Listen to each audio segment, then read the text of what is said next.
Sri Gusti Kanjeng Ratu Kidul adalah tokoh legenda yang sangat populer di kalangan masyarakat Pulau Jawa yaitu Jawa Barat, Jawa Tengah, Jawa Timur dan Pulau Bali. Sosok ini secara umum sering disamakan dengan Nyi Roro Kidul, meskipun sebenarnya dia berdua sangatlah berbeda. Kanjeng Ratu Kidul adalah roh suci yang mempunyai sifat mulia dan baik hati. Dia berasal dari tingkat langit yang tinggi. Pernah turun di berbagai tempat di dunia dengan jati diri tokoh-tokoh suci setempat pada zaman yang berbeda-beda pula. Pada umumnya dia menampakkan diri hanya untuk memberi isyarat peringatan akan datangnya suatu kejadian penting.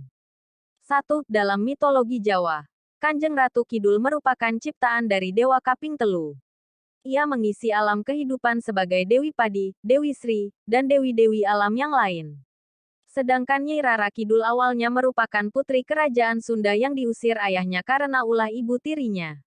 Cerita-cerita yang terkait antara Ratu Kidul dengan Rara Kidul bisa dikatakan berbeda fase tahapan kehidupan menurut mitologi Jawa. Ilustrasi Sri Gusti Kanjeng Ratu Ayu Kidul. Kanjeng Ratu Kidul memiliki kuasa atas ombak keras Samudra Hindia dari istananya yang terletak di jantung samudra. Menurut kepercayaan Jawa, ia merupakan pasangan spiritual para raja dari Mataram hingga para raja keturunannya di Surakarta dan Jogja, dimulai dari Panembahan Senapati. Namun, kini ia dipandang sebagai ibu spiritual para susuhunan Surakarta maupun Sultan Jogja.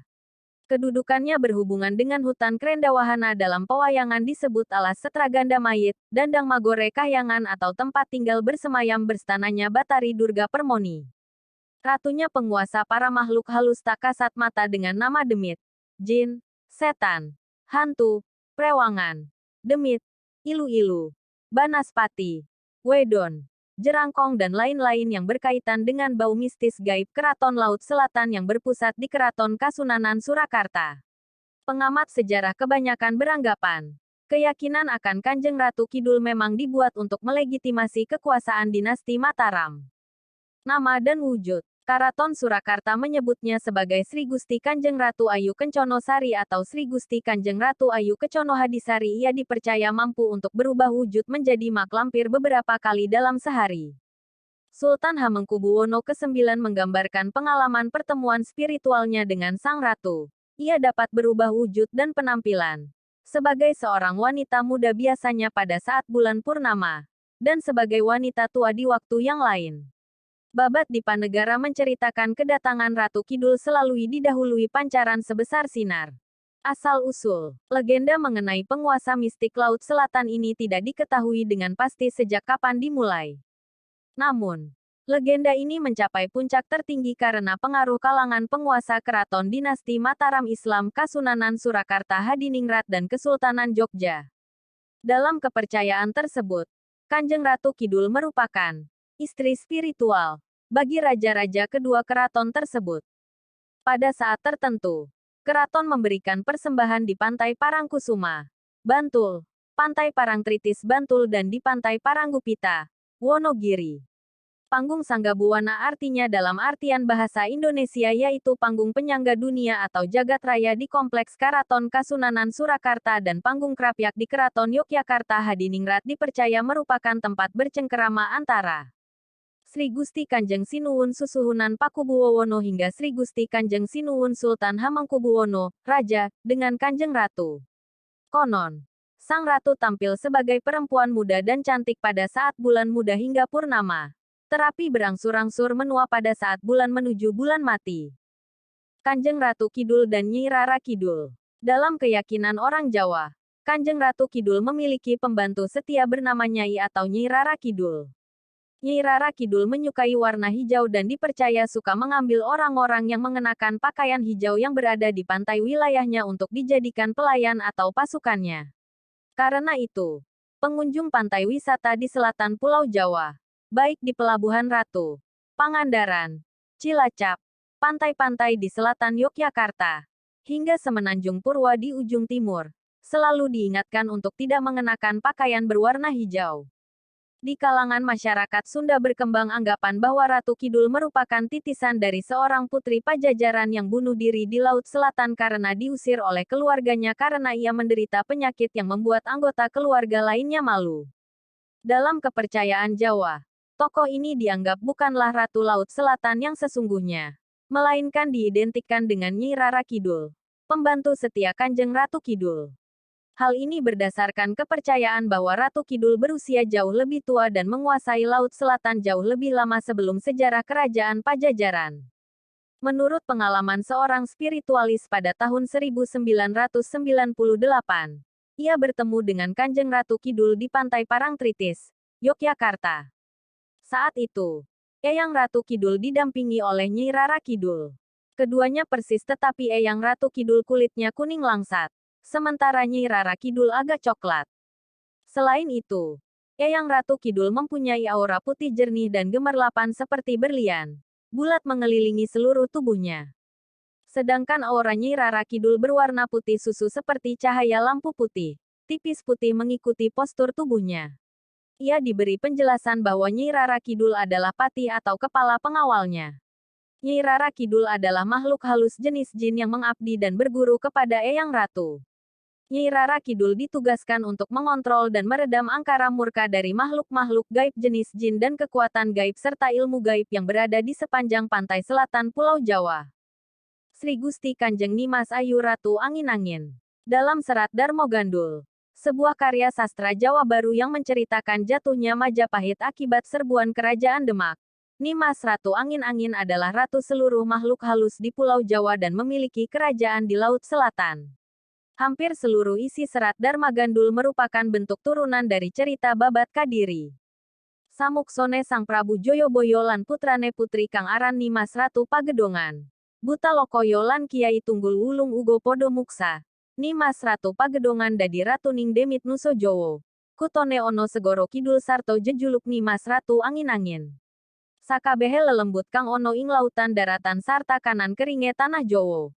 Kabe podo sumiwi marang Nimas Ratu Angin-Angin. Saat moksanya Sang Prabu Jayabaya dan putrinya yang bernama Nimas Ratu Pagedongan, Buta Locaya dan Kiai Tunggul Wulung juga sama-sama moksa. Nimas Ratu Pagedongan menjadi ratu makhluk halus Pulau Jawa. Kotanya berada di Laut Selatan serta dijuluki Nimas Ratu Angin-Angin. Seluruh makhluk halus yang ada di lautan daratan serta kanan kirinya tanah Jawa, semua sama-sama takluk kepada Nimas Ratu Angin-Angin. Serat Centini juga menyebut nama Ratu Angin-Angin sebagai pemilik istana di Laut Selatan. Buaya Putih penjelmaan Prabu Dewata Cengkar, Raja Medang Kamulan sebelum kedatangan Aji Saka, adalah musuhnya. Ia memberi gelar Jaka Linglung yang saat itu masih belum memiliki nama sebagai Linglung Tunggul Wulung dan menjodohkannya dengan Nyai Blorong. Serat Centini menulis kesediaan Ratu Angin-Angin menjadi tunangan Aji Saka atas perantaraan Jaka Linglung. Ai Ajar Cemara Tunggal. Sebuah cerita rakyat dari Jawa Barat menceritakan seorang penerawang pria bernama Ajar Cemara Tunggal dari Gunung Kombang di Kerajaan Pajajaran. Sebenarnya, ia adalah seorang wanita cantik, bibi buyut dari Raden Jakasuruh. Ia mengubah dirinya menjadi dukun dan memberitahu Raden Jakasuruh untuk menuju timur Pulau Jawa dan mendirikan kerajaan di lokasi sebuah pohon maja yang hanya memiliki buah satu butir. Karena buah maja rasanya pahit, kerajaan yang didirikannya bernama Majapahit. Cemara Tunggal berjanji akan menikahi pendiri Majapahit dan setiap penerus dari garis keturunan yang sulung untuk membantu mereka dalam setiap permasalahan. Roh Cemara Tunggal dianggap menjadi Ratu Lelembut dari Selatan, yang menguasai seluruh lelembut. Legenda Kesultanan Mataram. Legenda Jawa dari abad ke-16 menyatakan Kanjeng Ratu Kidul sebagai pelindung dan pasangan spiritual para raja kerajaan Mataram. Panembahan Senapati tahun 1586 sampai tahun 1601 pendiri Kesultanan Mataram. Dan cucunya Sultan Agung Hanyakrakusuma, tahun 1613 sampai tahun 1645 menyebut Kanjeng Ratu Kidul sebagai mempelai mereka. Hal tersebut tertuang dalam Babat Tanah Jawi. Menurut legenda, Pangeran Panembahan Senopati berkeinginan untuk mendirikan sebuah kerajaan yang baru, yaitu Kesultanan Mataram, untuk melawan kekuasaan Kesultanan Pajang. Ia melakukan tapa di pantai Parangkusumo yang terletak di selatan kediamannya di Kota Gede. Meditasinya menyebabkan terjadinya fenomena supernatural yang mengganggu kerajaan di Laut Selatan. Sang Ratu datang ke pantai untuk melihat siapa yang menyebabkan gangguan di kerajaannya. Saat melihat pangeran yang tampan, ia jatuh cinta dan meminta Panembahan Senopati untuk menghentikan tapanya. Sebagai gantinya, sang ratu penguasa alam spiritual di Laut Selatan setuju untuk membantunya dalam mendirikan kerajaan yang baru. Untuk menjadi pelindung spiritual kerajaan tersebut, sang ratu dilamar oleh Panembahan Senopati untuk menjadi pasangan spiritualnya serta semua penggantinya nanti, yaitu para Raja Mataram. Babat Dipanegara. Babat Dipanegara mengisahkan pertemuan antara Ratu Kidul dengan Pangeran Diponegoro sebanyak 2 kali, yaitu pada tahun 1805 dan pertengahan Juli tahun 1826. Pertemuan pertama terjadi di Gua Langse, Pantai Parangtritis di selatan Yogyakarta. Pada saat Pangeran Diponegoro tengah bersamadi sehingga Ratu Kidul tidak berkeinginan untuk mengganggu. Pertemuan kedua berlangsung pada saat terjadinya Perang Diponegoro, tahun 1825 sampai tahun 1830.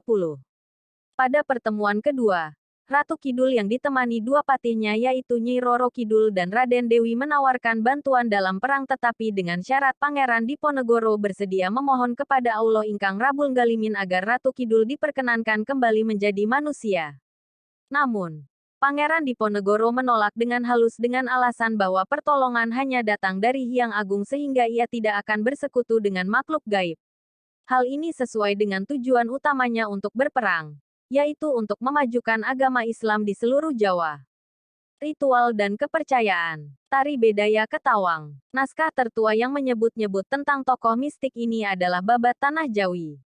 Panembahan Senopati adalah orang pertama yang disebut sebagai raja yang menyunting Sang Ratu Kidul.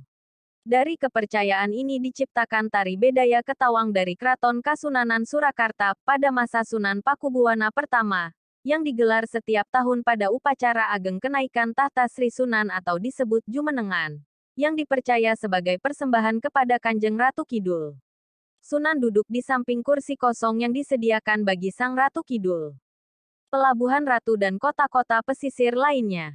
Pelabuhan Ratu adalah sebuah kota nelayan di Jawa Barat. Masyarakat setempat menyelenggarakan hari suci khusus untuk Kanjeng Ratu Kidul setiap tanggal 6 April.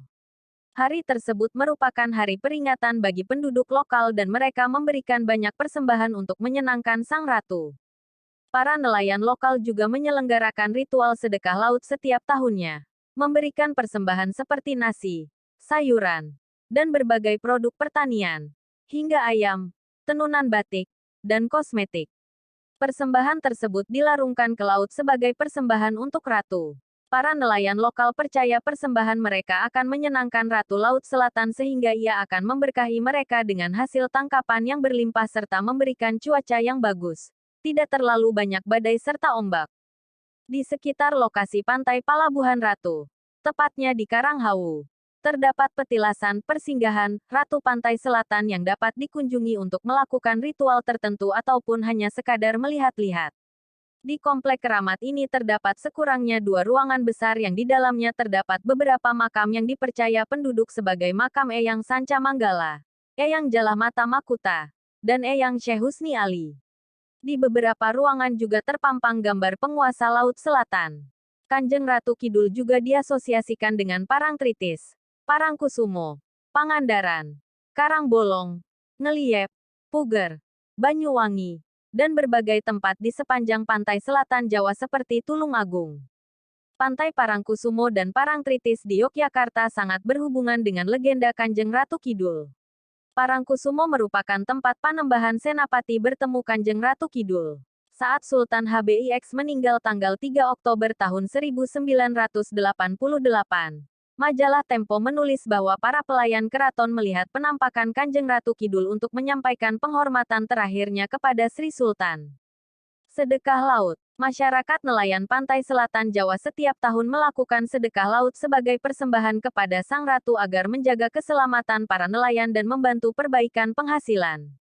Upacara ini dilakukan nelayan di pantai Pelabuhan Ratu, Ujung Genteng, Pangandaran, Cilacap, Sakawayana dan sebagainya.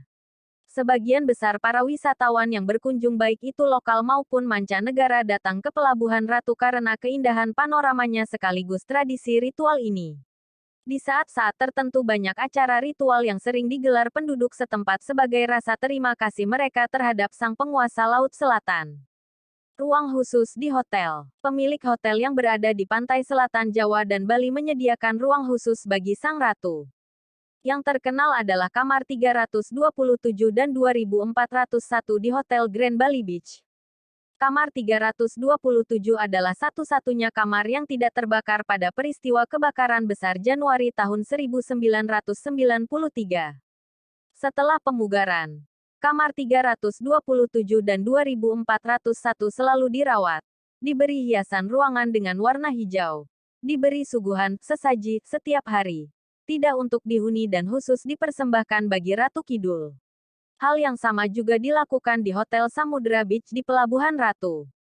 Kamar 308 disiapkan khusus bagi Ratu Kidul. Di Yogyakarta, Hotel Queen of the South di dekat Parangtritis mereservasi kamar 33 bagi Sang Kanjeng Ratu. Hotel Samudra Beach Hotel, Pelabuhan Ratu, Jawa Barat, menyediakan kamar 308 yang dicat berwarna hijau untuk Kanjeng Ratu Kidul. Setidaknya pada awal tahun 1966, Presiden pertama Indonesia, Soekarno, terlibat dalam penentuan lokasi serta ide Hotel Samudra Beach Hotel. Di depan kamar 308 terdapat pohon ketapang tempat Soekarno memperoleh inspirasi spiritualnya. Di dalam kamar tersebut juga dipasang lukisan terkenal, Nyai Rara Kidul, oleh Basuki Abdullah. Kepercayaan kejawen. Dalam kepercayaan masyarakat Jawa, sosok Ratu Kidul merupakan sosok agung yang dimuliakan dan dihormati. Masyarakat Jawa mengenal istilah telu-teluning atunggal, tiga sosok yang menjadi satu kekuatan, yaitu Eyang Resi Projopati, Panembahan Senopati, dan Ratu Kidul. Panembahan Senopati merupakan pendiri kerajaan Mataram Islam yang bertemu dengan Ratu Kidul ketika bertiwikrama sesuai arahan Sunan Kalijaga untuk memperoleh wangsit. Saat itu, ia bermaksud membangun sebuah keraton pada sebuah tempat yang sebelumnya sebuah hutan bernama Alas Mentaok, kini kota gede di daerah istimewa Yogyakarta. Saat ia bertapa, semua alam menjadi kacau. Ombak besar, hujan badai, gempa, dan gunung meletus. Ratu Kidul setuju membantu dan melindungi kerajaan Mataram. Bahkan dipercaya menjadi istri spiritual bagi raja-raja Mataram Islam.